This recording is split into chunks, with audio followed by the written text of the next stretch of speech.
भिवंडीच्या सिद्धार्थनगरमध्ये 13 तारखेला एका जातीवादी मनुवादी काहीतरी देवीदास पाटील नावाच्या हरामखोरांनी दहशत पसरवण्याचा प्रयत्न केला. त्याच्या गाडीला रस्त्याने जायला अडचण झाली म्हणून 2 तलवारी घेऊन येऊन आमच्या आया बहिणींना, लहान लेकरांना, तरुणांना धमकवण्याचा, दादागिरी आणि दहशत निर्माण करण्याचा प्रयत्न केला. पोलिसांना इशारा आहे. 2 दिवस झालेत. 14 एप्रिल होती, आम्ही शांत बसलो. तो फरार आहे, त्याला अटक झाली पाहिजे. त्याच्याकडे हत्यार एवढे कुठून आले, त्याचा क्राईम रेकॉर्ड चेक केला पाहिजे.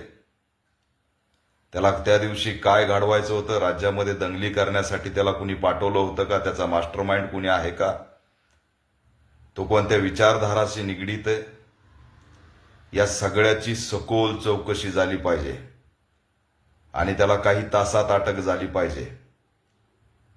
नाटकं, नौटंकी करण्याचा जर निजामपूर पोलीस स्टेशननी प्रयत्न केला तर याचे परिणाम वाईट होतील, हा पॅन्थर इशारा देतोय. तलवारी घेऊन आमच्या समाजावरती चाल करून यायचं आणि आम्ही शांत बसायचं, हे चालणार नाही. गृहमंत्री देवेंद्र फडणवीस हा कॉन्फिडन्स तुम्ही गृहमंत्री झाल्यावरती येतो कुठून, हा प्रश्न सुद्धा विचारतोय. राज्यात कायदा व सुव्यवस्था राहिलेला नाही. दंगली घडवण्यासाठी, समाजाला भयभीत करण्यासाठी खुलेआम तलवारी नाचवल्या जात आहेत.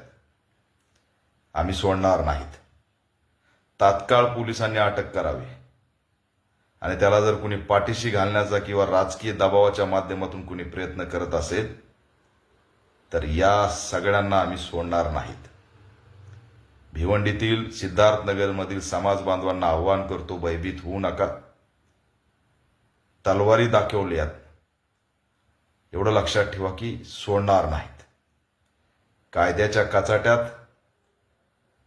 आणि पॅन्थरच्या भूमिकेत सुद्धा आम्ही या प्रवृत्तीला ठेचल्याशिवाय शांत बसणार नाहीत, असा इशारा सुद्धा देतोय. राज्य सरकारने तात्काळ दखल घ्यावी आणि पोलिसांनी, त्या भागातल्या आयुक्तांनी, SP असेल, यांनी तात्काळ हाय अलर्टवरती आधुनिक तपास करून त्याला अटक करावी, अशी ऑल इंडिया पॅन्थर सेनेची मागणी आहे.